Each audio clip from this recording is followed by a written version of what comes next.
MP आगा रूहुल्लाह के बयान के बाद जो उन्होंने कहा कि 20 दिसंबर के बाद वो स्टूडेंट्स के साथ फिर से एक बार प्रोटेस्ट करेंगे रिजर्वेशन के चलते हुए, उसके चलते हुए आज डिप्टी सीएम सुरेंद्र चौधरी जो एक इवेंट का हिस्सा बने थे श्रीनगर के एसकेआईसीसी में, जब उनसे ये सवाल पूछा गया तो उन्होंने कहा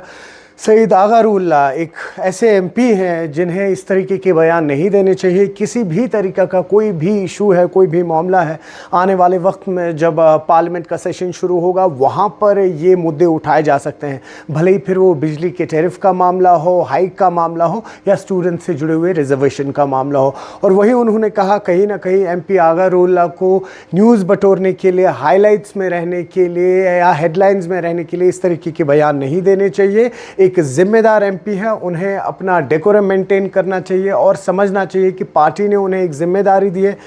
श्रीनगर के लोगों ने उन्हें चुन के लाया है, एक जिम्मेदारी दी है। तो कहीं ना कहीं जितने भी ये इश्यूज़ हैं इस वक्त जो जम्मू कश्मीर के बच्चों से रिलेटेड है या जो यहाँ पर रहने वाले लोगों से रिलेटेड है, वो इश्यूज़ पार्लियामेंट में डिस्कस किए जाए। अगर ज़रूरत आन पड़ी तो गृह मंत्री से मिले, प्रधानमंत्री से मिले, चीफ मिनिस्टर उमर अब्दुल्ला से मिले। लेकिन इन बयानों के बाद कहीं ना कहीं ये समझ आता है कि किस तरह से अब एमपी आगा रूहुल्लाह और नेशनल कॉन्फ्रेंस के बीच में कहीं ना कहीं दूरियां दिखती हुई नज़र आ रही हैं, जो अब और ज़्यादा जिनमें और गैप हो चुकी है। वही अगर हम दूसरी खबर की बात करें तो इस वक्त यहाँ पर अगर कश्मीर की बात करें, मौसम में काफ़ी तेज़ गिरावट आ रही है, जिसके चलते हुए आज भी श्रीनगर का जो तापमान है वो -3.1 डिग्री सेल्सियस रिकॉर्ड किया गया था। हालांकि एडमिनिस्ट्रेशन की माने तो तमाम तैयारियां हो चुकी हैं, भले ही फिर वो स्नो क्लियरेंस मशीन्स हो, लेकिन साथ ही साथ जो यहाँ पर जो इलेक्ट्रिसिटी का क्राइसिस रहता है या जो ये फ्रोज़न पाइप्स होती है जब तापमान माइनस में चले जाते हैं,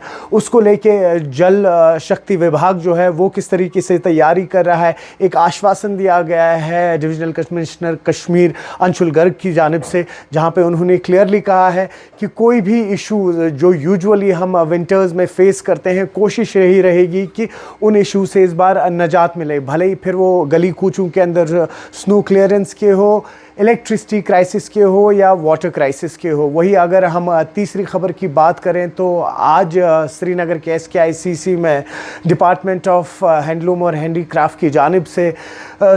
जो आर्टिसंस हैं यहाँ के, उनको अवार्ड दिए गए और ये यूटी आर्टिसंस अवार्ड 2024 थे, जिसमें करीबन 38 ऐसे आर्टिसंस हैं जिनको अवार्ड दिया गया। 20 कश्मीर से आर्टिसंस थे और वही 18 आर्टिसंस जम्मू से थे। और वही कहीं ना कहीं जब आर्टिसंस से बात हुई हम लोगों की तो उन्होंने क्लियरली कहा कि बहुत इम्पॉर्टेंट है जो हमारा ये विरसा है इसको बचा के रखें, लेकिन उससे ज़्यादा इम्पॉर्टेंट है जो आर्टिसंस हैं जो अपनी ज़िंदगी दे देते हैं इन फनों के लिए, इन हुनर